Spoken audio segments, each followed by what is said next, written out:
மேட்சிங்கான வேஷ்டி சேலை மற்றும் குவாலிட்டியான ஷர்ட்ஸ் அண்ட் ட்ரவுசர்ஸ் அஃபோர்டபிள் பிரைஸ்லயும் வாங்க மதுரை யாஸ்கோவுக்கு வாங்க. இது தமிழ்நாடு முழுவதும் உள்ள அனைத்து முன்னணி கடைகளிலும் கிடைக்கும். விகடன் நேயர்களுக்கு வணக்கம். வணக்கம் சிபி. வணக்கம் பிரதர்.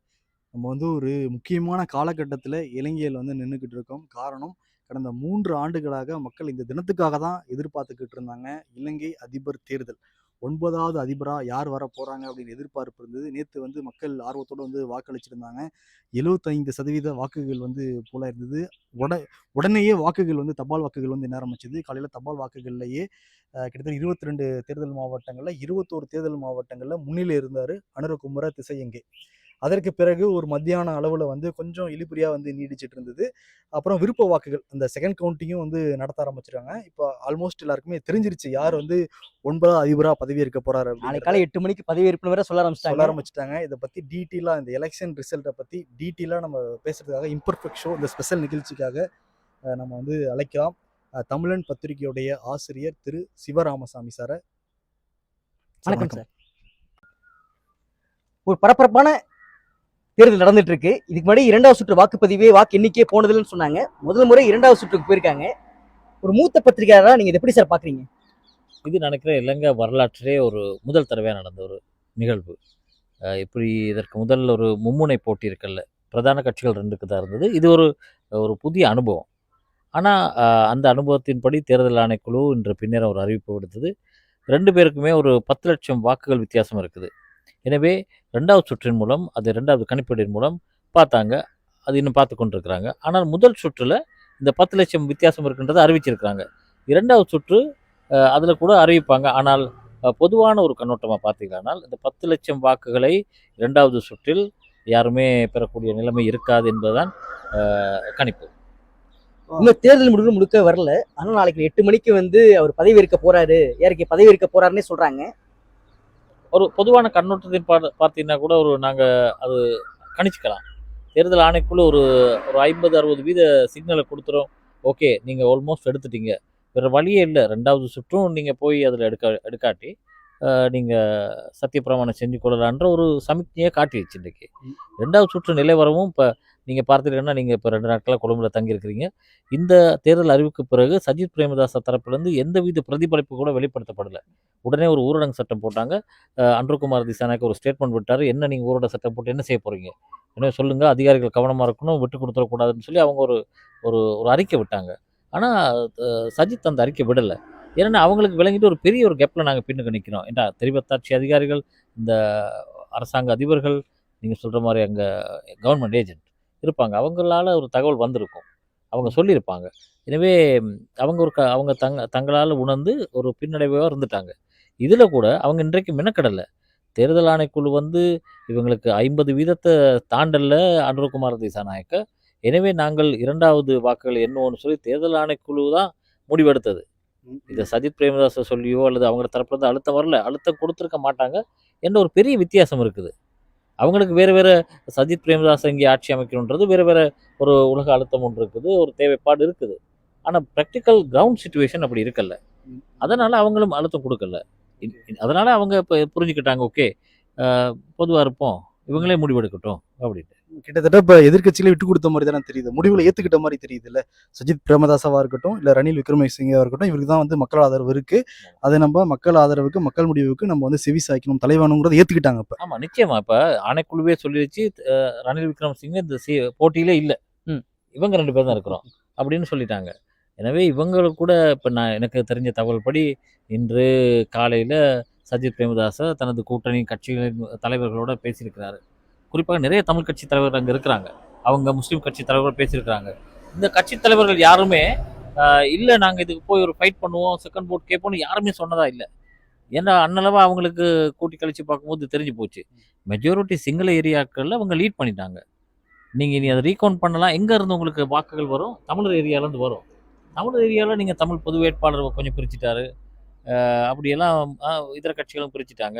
அப்போ இங்கே அதில் நாங்கள் சண்டை பிடிக்கல அர்த்தம் இல்லைன்னு அவங்களே ஒரு உடன்பாட்டுக்கு வந்துட்டாங்க. மக்கள் முடிவுக்கு மாறாத நடந்துக்கிட்டாங்கன்னா இன்னும் மக்கள் கோபமாயிட சூழலுமே இருக்குது. இதில் எப்படின்னா சார், அனுரகுமார திசையங்கே அவர் வந்து எதிர்க்கட்சியாக செயல்பட்டு இருக்காரு. கொஞ்ச காலம் வந்து அமைச்சராகவும் இருந்திருக்காரு, எதிர்க்கட்சி கொறடாவும் வந்து இருந்திருக்காரு. இப்போ ஒரு பெரிய ஒரு ஆட்சி அதிகாரத்தில் இருந்து பழக்கப்பட்டவர் கிடையாது. முதல் முறையாக இக்கட்டான சூழலில் அதிபராக போறாரு. இது எப்படி கையாளுவாருன்னு நினைக்கிறீங்க?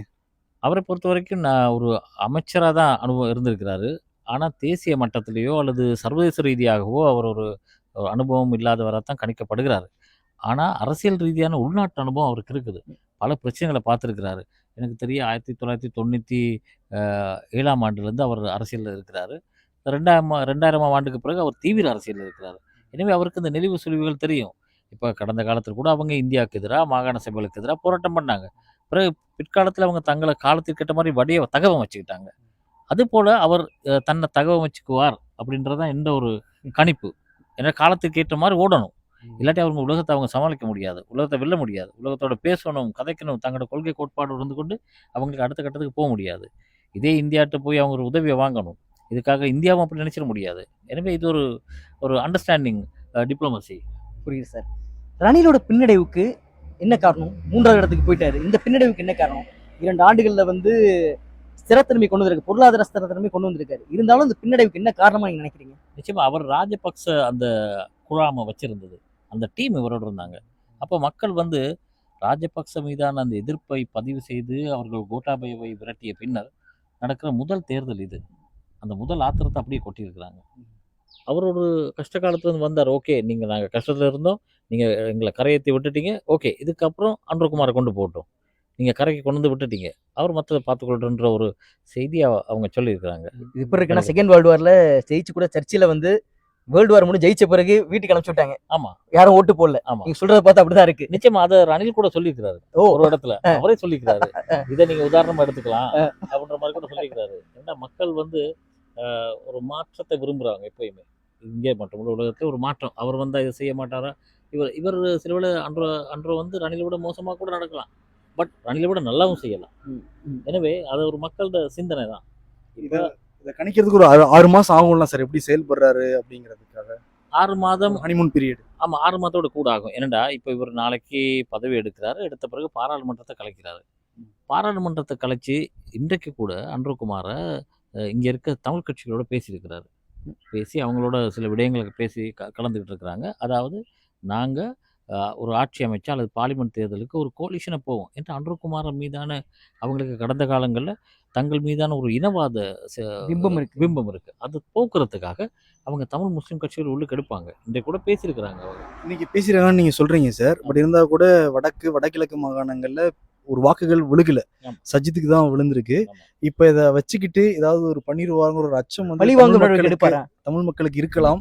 அது எப்படி பார்க்குறீங்க? நிச்சயமா அந்த ஏற்பாடுக்கே போக மாட்டார். நான் உங்களுக்கு என்னடா, அவங்க வந்து ஒரு கன்னிங் டிப்ளமசி பாலிசியாக போவாங்க. இனி வெரி ஸ்மார்ட்டாக இருப்பாங்க. நீங்கள் நினைக்கிற மாதிரி இருக்க மாட்டாங்க. நான் சொல்கிறேன், நீங்கள் பதிவு கொள்ளுங்கள். அவங்க சீனாவோட நெருங்கிய உறவு இருந்தாலும் இந்தியாவோட அதை விட மிகுந்த ஒரு நெருங்கிய உறவோட வச்சு கொண்டு போவாங்க. இந்த இலங்கையில் எந்த அரசியல் தலைவரும் இந்தியாவோட இல்லாத ஒரு நெருக்கத்துக்கு இவங்க வருவாங்க. இந்தியாவுக்கு தேவைப்படாதான். இந்த இவங்க மெஜாரிட்டியான மக்கள் டிசைட் பண்ணிட்டாங்க இவங்களை ஆட்சியை கொண்டு வர. எனவே இவங்களோட சேர்ந்து ஓடுவாங்க. அதனால் இவங்க அந்த பழைய வரலாறை மறந்துட்டு இவங்க வந்து வித்தியாசமாக நடப்பாங்க. நிச்சயமாக தமிழர்களுக்கு எதிராக போக மாட்டாங்க. இதை சீனாவின் வெற்றின்னு புரிஞ்சுக்கலாமா சார்?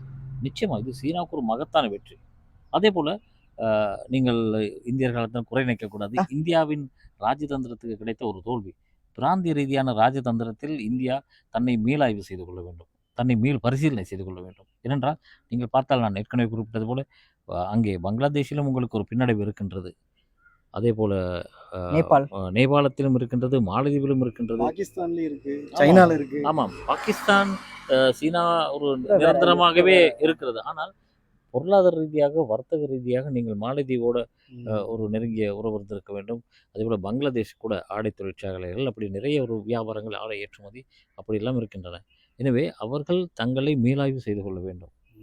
இங்கு இந்த விடயத்தில் அவர்கள் இலங்கை இந்த தேர்தலில் இந்தியா செய்த காய் நகர்த்தல்கள் அவ்வளவு நுட்பமாகவோ அல்லது மதிநுட்பமானதாக இல்லை. ஓகே, இன்னொன்று என்ன சார், ராஜபக்சே ஃபேமிலி இப்போ தொடை தெரியப்பட்டதுன்னு நம்ம நினைக்கலாமா அரசியல் இருந்து?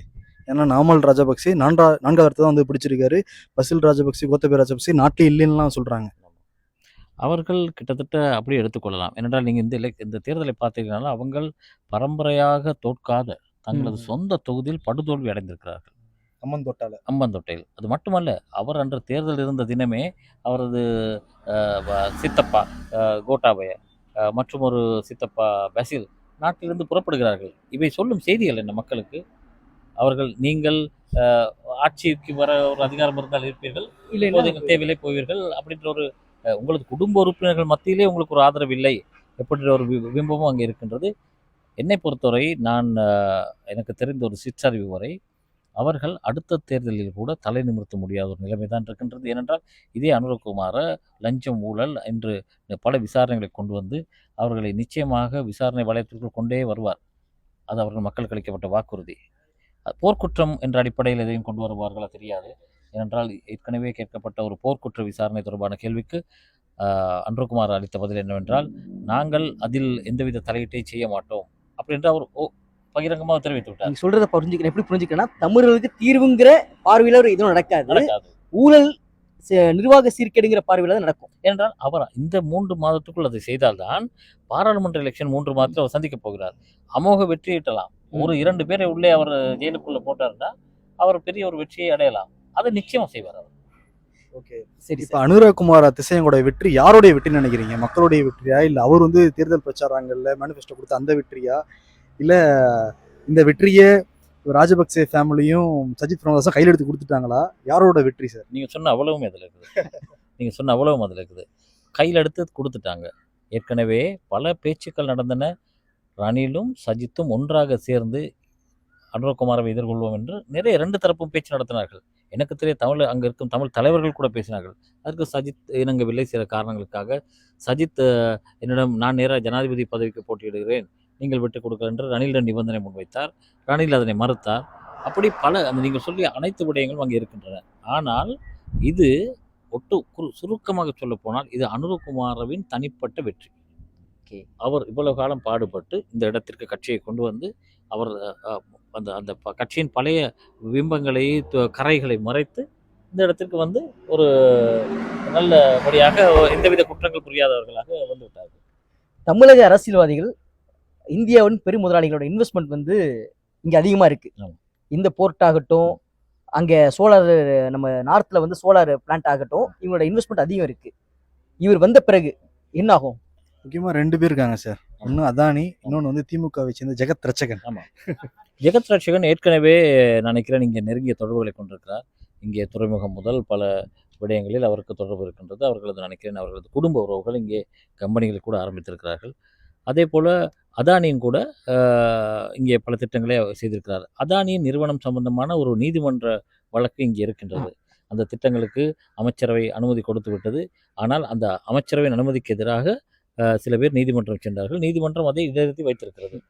இவர்கள் அந்த நீதிமன்றம் உத்தரவு வழங்கினால் செய்யலாம் என்ற ஒரு நிலைப்பாட்டை எடுப்பார்கள். சேஃபான ஒரு ஜோனுக்கு போயிடுறது. எங்க கையில இல்ல, நீதிமன்றத்திற்கு பார்த்து நீதிமன்றம் சில திருத்தங்களை செய்து இதை நீங்க இப்படி செய்யுங்க என்று சொன்னா அதானியோட திட்டங்களை இவர்கள் நிச்சயம் முன்னெடுப்பார்கள். அதன் திட்டம் முன்னெடுப்பாங்க. நிச்சயம் சைனா கூட நெருக்கமா இருந்தா கூட இந்த இன்வெஸ்ட்மெண்ட்டுக்கு இந்த பங்கமும் மக்களிடம் சொல்வார்கள், நீதிமன்றம் சில திருத்தங்களை முன்வைத்தது, நாங்கள் அதனால் அந்த திருத்தங்களுடன் செய்தோம். ஓகே சார், அங்கே அரியந்திரன் நின்றார், பொது வேட்பாளராக தமிழர்களுக்காக அரியந்திரன் நின்றாரு. இதை நீங்க எப்படி பாக்குறீங்க? இது ஒரு பின்னடைவா பாக்குறீங்களா? அவரு 4வது இடம் 5வது இடத்துல தான் இருக்காரு. இப்ப இதை பின்னடைவா பாக்குறீங்களா? நிச்சயம் தமிழ் அரசியல் எதிர்காலம் இங்க எப்படி இருக்கும்? நிச்சயம் அரியந்திரனின் அந்த தனிப்பட்ட ரீதியான ஒரு சில கட்சிகளின் பிரதான கட்சிகளின் அந்த கூட்டு சேர்ந்தவரை கொண்டு வந்தது ஒரு பின்னடைவு தான். ஏனென்றால் அவர் எடுத்த வாக்குகளை பார்த்தீர்களானால் கிட்டத்தட்ட குறைந்தபட்சம் அவர் நாமலை விட அதிகமாக வாக்குகள் எடுத்திருந்தால் கூட 3வதோ அல்லது 4வது இடத்தில் தமிழர்களும் ஒரு பிரச்சனைக்குள்ளான ஒரு நிலையில் இருக்கிறார்கள் என்று சொல்லிக்கலாம். ஆனால் அவர் ரணில், அதுக்கு அடுத்தபடியாக நாமல், அதுக்கும் அடுத்தபடியாக தான் இருக்கிறார். அவர்களுக்கு இடையில் கூட 1 லட்சம் 1.5 லட்சம் வாக்கு வித்தியாசம் இருக்கின்றது.